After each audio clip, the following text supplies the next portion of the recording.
கதிர்வந்தி ஏந்தும் கதிர்வந்து ஆரத்தி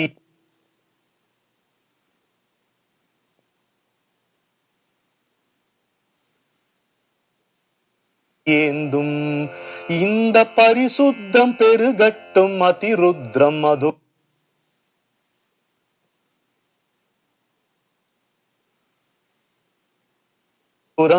சம்போ மகாதேவ தேவ சிவ சம்போ மகாதேவ தேவே சம்போ ஆதேச. பெண் தெய்வம் என்று நான் ஏன் குறிப்பிடுகிறேன்?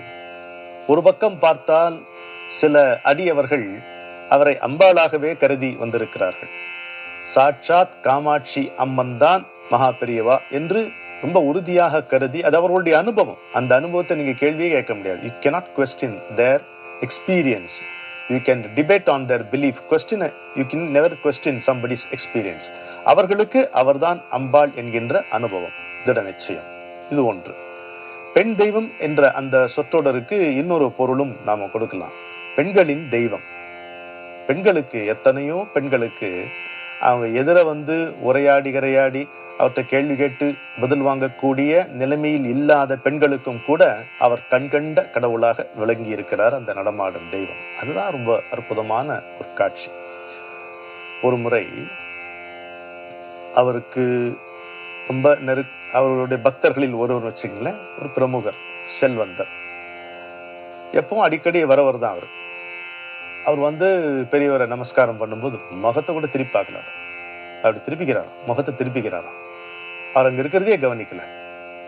அது ரொம்ப ஒரு புதிய அனுபவமா இருக்கு வந்திருக்கிற பிரமுகருக்கு. வந்திருப்பவர் பிரமுகர், இவருக்கு மிகவும் பரிச்சயமானவர், அடிக்கடி அங்கே செல்பவர். திரும்ப திரும்ப அவர் முயற்சி எடுக்கிறார், எப்படியாவது பெரியவருடைய கவனத்தை கவரணும், அவர் தங்கூட பேசணும் அப்படின்ட்டு. அவர் முகத்தை திருப்பி கூட பார்க்கல, அப்படி திருப்பிக்கிறார். அவர் ஹி பிரேக்ஸ் டவுன், அழறார். என்ன ஆச்சுன்னு தெரியல, நீங்க கொஞ்சம் விசாரிச்சு சொல்லுங்க, ஏன் இப்படி இருக்காரு அப்படின்னு கேட்டா பெரிய ஒரு விஷயத்த சொல்றார். அவன் மாட்டு பண்ண வாத்துக்கு அமிச்சிட்டான் இல்லையா, வீட்டுக்கு திருப்பி அமிச்சிட்டான்ல அப்படி கேட்டான். அப்போ ஏன்பா இந்த மாதிரி ஏதோ ஆச்சா அப்படின்னா, ஆமா. அப்போ அவர் நிக்கிறார், அவ்வளவுதான், ஏதோ தப்பு பண்ணிட்டேன் போல் இருக்க, சொல்லுங்கன்னு. பெத்த பொண்ணும் மருமகளும் சமன்னு தெரியாதா அவனுக்குன்னு கேட்கிறார். நீ பெற்ற மகளும் உனக்கு சேர்ந்த மருமகளும் ஒன்று என்பது உனக்கு தெரியாதான்னு கேட்கிறாரா? இல்ல என்ன நடந்திருக்குன்னா அதுக்கப்புறம் விவரங்களை கவனிங்க. அந்த அவருடைய மருமகளுடைய குடும்பத்தார் ஏழை குடும்பத்தினர். அவங்க இந்த பெண்ணுக்கு நகையெல்லாம் போட்டு கல்யாணம் பண்ணி அமுச்சு வச்சிருக்காங்க. இது ஒரு சைடு வச்சுக்கோங்க. இன்னொரு பக்கம் இவருக்கு, இந்த பிரமுகருடைய மகளுக்கு திருமணம் வருகிறது. இந்த மகளுக்கு திருமணம் வருதுன்னும் பொழுது இவர் என்ன பண்றாரு, மருமகள்கிட்டேருந்து நகையெல்லாம் வாங்கி அதை அடகு வைக்க போறாரு. அது தன்னுடைய மகளுடைய திருமண செலவுக்கு மருமகளுடைய நகையை கழட்டி அதை அடகு வைக்க போறாரு. இது 2வது காட்சி. 3வது காட்சி, அந்த நகைகள் சுத்தமான தங்கத்தில் செய்யப்பட்டவை அல்ல என்று தெரிய வருகிறது அடகு கடையில. அப்போ அந்த சம்பந்தி மேல கடுங்கோபம் கொண்டு இந்த மாட்டு பொண்ணை அவங்க வீட்டுக்கு திருப்பி அனுப்பிச்சார்.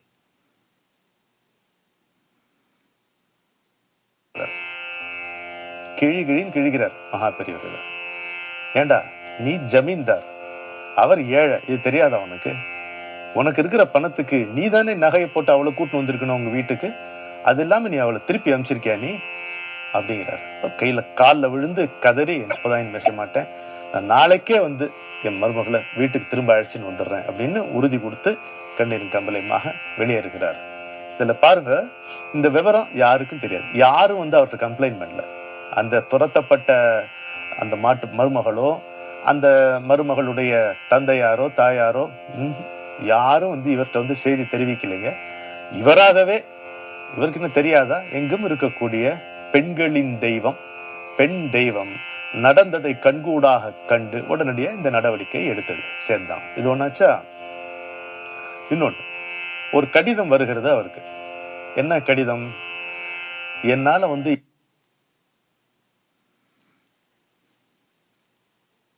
என் மாமியார் கொடுமையை தாங்க முடியவில்லை அப்படின்னு ஒரு பெண்ணிடம் இருந்து ஒரு கடிதம் வருகிறது. எங்கிருந்து? மயிலாப்பூர்ல இருந்து வருகிறது. நான் எவ்வளவுதான் நல்ல தன்மையோடு நடந்து கொண்டாலும் அவங்கள வந்து திருப்தி ரொம்ப ரொம்ப கூடுதல் என்றே தெரியவில்லை அப்படின்னு ஒரு கடிதம் வருகிறது. அப்போ எப்படி இது நடவடிக்கை எடுக்கிறார் பாருங்களேன்.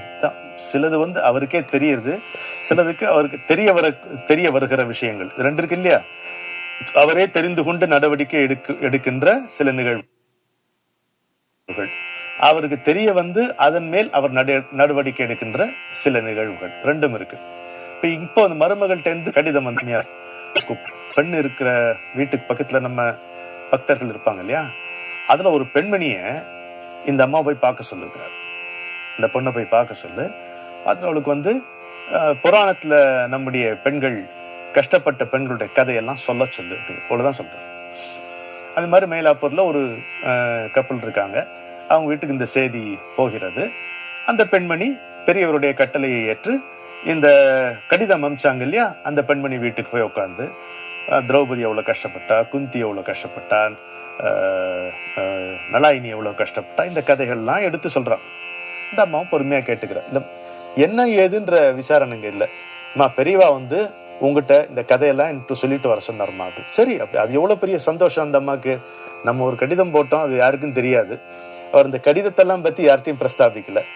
இந்த வீட்டுக்கு போய் இந்த பொண்ணுகிட்ட இந்த கதைகளை சொல்லுன்னு சொல்லியிருக்காரு, அவ்வளவுதான் சொல்லாச்சு.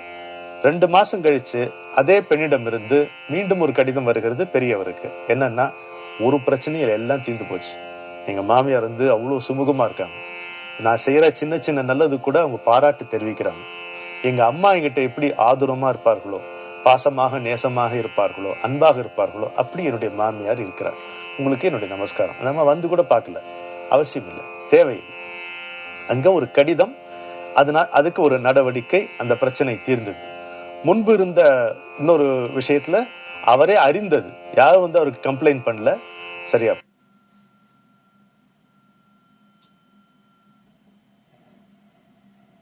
போச்சு.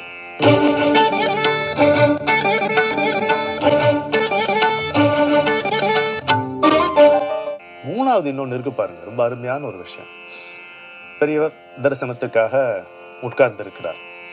உட்கார்ந்து இருக்கும் போது வழக்கம் போல எல்லாரும் வந்து கொண்டிருக்கிறார்கள். ஒரு பெண்மணி வந்து ஒண்ணு பேச்சு கிடையாது, ஒரு பெண்மணி வந்து அப்படி வணங்குறார்.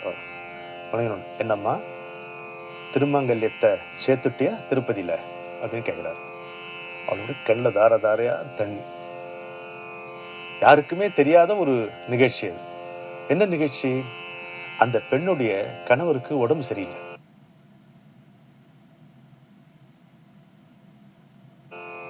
உடம்பு ரொம்ப கஷ்டப்பட்டு போயிட்டார் போல இருக்கு. அப்போ அந்த அம்மா வந்து தன்னுடைய கணவனுடைய ஆரோக்கியத்துக்காக திருப்பதியில வேண்டிக்கிறார். எப்படி வேண்டிக்கிறார்? எங்கிட்ட இருக்கிறது எல்லாத்தையும் கைட்டு போட்டுறேன், திருமங்க நீ அவரை மாங்கல்ய பிச்சை கொடுன்னு சொல்லி தன்னுடைய திருமங்கல்யத்தையும் திருப்பதியில போட்டார். யாருக்குமே தெரியாது, அந்த பெண்ணை தவிர. திருப்பதியில இருந்து நேர இவரை பார்க்க வர, அவ்வளவுதான். இந்த பெண்ணுடைய கணவன்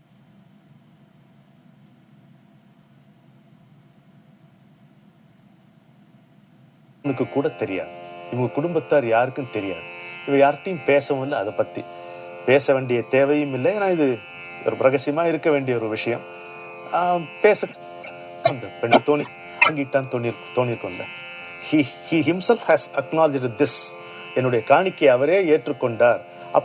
அப்ப என்ன ஆகும்? என்னுடைய கோரிக்கை நிறைவேறிவிடும் என்கின்ற நம்பிக்கை வரும். என்னுடைய காணிக்கையை இறைவன் ஏற்றுக்கொண்டான் என்பதற்கு பெரியவர் என்னை கேட்ட இந்த வாசகமே உறுதிப்படுத்துகிறது. அப்ப உறுதிப்பட்டு போச்சுன்னா என்ன அர்த்தம்? இனிமே என்னுடைய கோரிக்கை நிறைவேறும், அதாவது என்னுடைய கணவருடைய நோய் தீரும், அவர் ஆரோக்கியமாக எழுவார். அங்க முடியல கதை. ஒரு நிமிஷம் இருமான்னு சொல்லி மடத்துல கூப்பிட்டு ஒரு தாலி தயார் பண்ணி, திருமாங்கல்யத்தை தயார் பண்ணி, அதில் அந்த 2 குண்டு தங்க குண்டெல்லாம் வச்சு அந்த பெண்ணுக்கு தன்னுடைய ஆசீர்வாதத்தோடு கொடுத்து நீ போட்டுக்குமான்னு சொல்றாரு. எப்படி இருக்கு பாருங்க பெண் தெய்வம். முதல்ல வந்து துரத்தப்பட்ட மருமகளை அவள் வீட்டுக்கு திருப்பி அழைப்பதற்காக நடந்த நிகழ்ச்சி அது. அதுலயும் யாரும் அவர்கிட்ட வந்து சொல்லல, அவராக தெரிந்து கொண்ட நிகழ்ச்சி. 2வது நிகழ்ச்சி, மாமியார் கொடுமையை பற்றி மருமகள் கடிதம் எழுதி போட, அதற்கு ஒரு விசித்திரமான ஒரு நடவடிக்கை. இன்னொரு பெண்மணியை விட்டு பெண்கள் பட்ட கதையை நீ அந்த அம்மாள்கிட்ட போய் சொல்லுன்னு சொல்லி கதை சொல்லப்பட்டது என்னமோ மருமகளுக்கு, மனமாற்றம் நிகழ்ந்தது என்னமோ மாமியாருக்கு. அங்க சரியா போச்சு.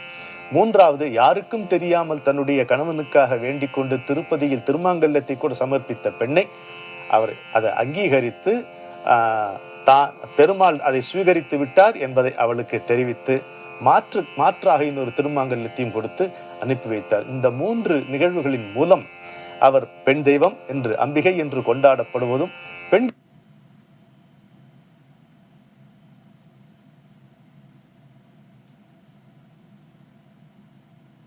தெய்வம் அவர் என்று கொண்டாடப்படுவதும் எவ்வளவு அழகாக இருக்கிறது, பொருந்துகிறது என்று பார்த்தோம். இப்பொழுது மகாஸ்வாமியின் மகா வாக்கியம். யோக அபியாசங்கள் செய்து மந்திர சக்திகளை, அனாதியான ரிஷிகளை, ரிஷ்பியாஸ் able to perceive sounds, primordial sounds, we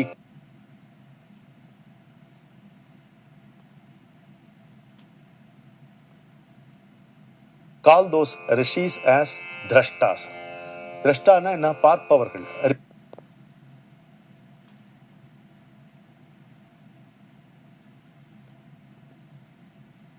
ரிஷி அப்படின்னா சீயர் அப்படி சொல்றோம். எதை பார்க்கிறார்கள்?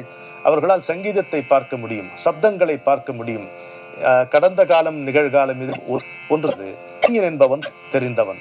கவிஞர்களை பற்றி பெரியவார் சொல்லி இருக்கிறத நம்ம பார்க்க போறோம் இந்த நிகழ்ச்சிகளை. கவிஞர்கள் என்றால் காலம் தாண்டி சிந்திக்க தெரிந்தவன், காலத்தினுடைய போக்கை கற்றவன் கவிஞன்.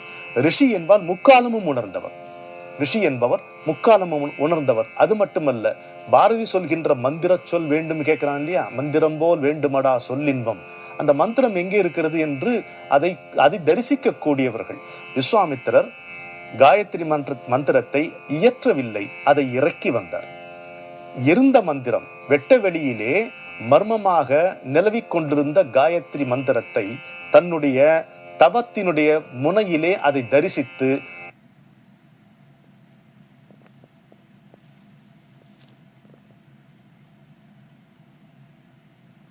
தன்னுடைய தவ வலிமையால் மட்டுமல்ல, இந்த உலகுக்கு நன்மை புரிய வேண்டும் என்கின்ற ஒப்பற்ற அக்கறையினால், அன்பினால் அதை வீட்டிலிருந்து மண்ணுக்கு இறக்கி தந்தார் விஸ்வாமித்திரர். மனனா திராயத்தே இதி மந்திர, மனதில் சுற்றி என்று விளக்கம் சொல்லுகிறார்கள். மந்திரங்கள் எவையுமே இயற்றப்பட்டவை அல்ல, இறைவனால் இயற்றப்பட்டவை என்று வேண்டுமானாலும் நீங்கள் வைத்துக் கொள்ளலாம். வெட்ட வெளியிலே in the ether mantras exist. The rishis are able to perceive it, see it, hear it, and they bring it down to earth for the welfare of the mankind. இப்படித்தான் வந்திருக்கிறது. எனவே யோக அபியாசங்கள் செய்து மந்திர சக்திகளை, அனாதியான சப்தங்களை கிரகித்துக் கொள்ளும் ரிஷிகளை திரஷ்டாக்கள் என்கின்றோம். எப்பொழுது அந்த மந்திர சக்தி பயனளிக்கிறது என்பதையும் நாம் பார்ப்போம். முதலில் மந்திரம் என்பது மனதில் தான் சொல்லப்படுகிறது. மனதில் தான், மனசுதான். எந்த மனதில் சஞ்சலமும் கவலைகளும் அபிப்பிராயங்களும் டிஸ்ட்ராக்ஷன்ஸும் இருக்கும், only the mind starts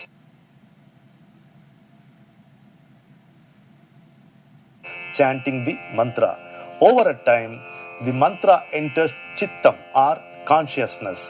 அதுவரைக்கும் மனம் சொன்னது, சித்தம் கேட்டது, உள்ளே நுழைந்ததும் அந்த பிள்ளையாருக்கு, எத்தனை பெரிய பிள்ளையாருக்கு இத்தனை ஒரு எலியா வாகனம் என்று கேட்கிறார்களே, அதனுடைய பொருள் இதுதான். மனம் சித்தத்தின் முன் மண்டியிட்டு கிடப்பது என்று பொருள். அது எப்பொழுது? மனதில் துவங்கிய மந்திரம் சித்தத்திற்குள் நுழைந்த பிறகு, சித்தம் முழுதும் அந்த மந்திரம் வியாபித்து கொண்ட பிறகு மனம் மண்டியிட்டு கிடக்கும். Mind submits itself to higher intelligence, divine intelligence. அதுதான் இந்த மூஷிக வாகனம் என்று நாம் எடுத்துக்கொள்ள வேண்டும். எல்லாமே அப்படிதான். அப்போ